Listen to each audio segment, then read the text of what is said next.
வணக்கம் மக்களே.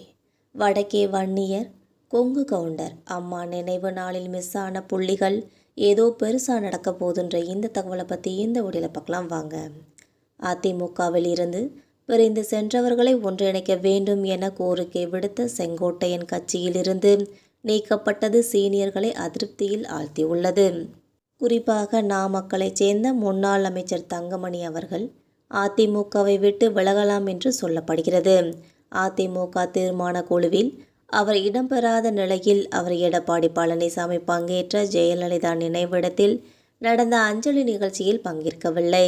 இதேபோல அமைச்சர் சி.வி. சண்முகம் தனது தனிப்பட்ட ஆதரவாளர்களுடன் ஜெயலலிதா நினைவிடத்தில் அஞ்சலி செலுத்தியது அதிமுகவில் பேசுபொருளாகியுள்ளது என்பது குறிப்பிடத்தக்கது.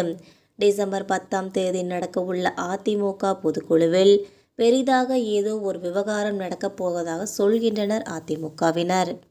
அதிமுக பொதுக்குழு டிசம்பர் 10ஆம் தேதி நடைபெறவுள்ளது. பொதுவாக இதுபோன்ற கூட்டங்கள் வழக்கமான தீர்மானங்களுடன் முடிவடையும். ஆனால் இந்த முறை நிலைமை மாறுபட்டுள்ளது. கடந்த சில மாதங்களாக கட்சிக்குள் உருவாகியுள்ள அதிருப்திகள் காரணமாக இந்த கூட்டத்தில் ஏதேனும் கலகம் உருவாகுமா என்பது அதிமுக வட்டாரங்களில் பெரிய கேள்வியாக உள்ளது. கடந்த டிசம்பர் 6ஆம் தேதி ஜெயலலிதா நினைவு நாளை முன்னிட்டு நடந்த நிகழ்ச்சியில் சி.வி. சண்முகமும் தங்கமணியும் எடப்பாடியுடன் சேராமல் தனித்தனியாக மரியாதை செலுத்தியிருப்பது இந்த சந்தேகத்தை மேலும் கூட்டியுள்ளது. குறிப்பாக சி.வி. சண்முகம் வன்னியர் ஆதரவாளர்கள் மற்றும் நிர்வாகிகளுடன் மட்டும் சென்று மரியாதை செலுத்தியது அவருக்கும் தற்போதைய தலைமைக்கும் இடையே கருத்து வேறுபாடு உள்ளதை வெளிப்படுத்தி உள்ளது. மூத்த அதிமுக தலைவர்கள் சொன்ன தகவல்படி வெளியேற்றப்பட்ட ஓபிஎஸ், சசிகலா, தினகரன் உள்ளிட்டவர்களை மீண்டும் சேர்க்க வேண்டும் என்று சிலர் பலமுறை பரிந்துரைத்துள்ளனர். ஆனால் எடப்பாடி பழனிசாமி அவர்கள் இந்த கோரிக்கையை முற்றிலும் புறக்கணித்து விட்டதாக குற்றச்சாட்டுகள் உள்ளன.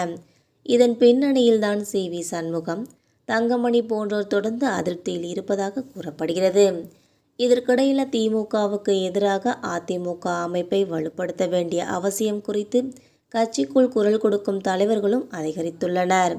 அவர்கள் சிலர் பொதுக்குழுவில் நேரடியாக வெளியேற்றப்பட்டவர்களை சேர்க்காமல் இவ்வாறே சென்றால் கட்சிக்கு பாதிப்பு ஏற்படும் என்றும் வெளிப்படையாக கூற தயாராக இருப்பதாக தகவல்கள் கூறுகின்றன.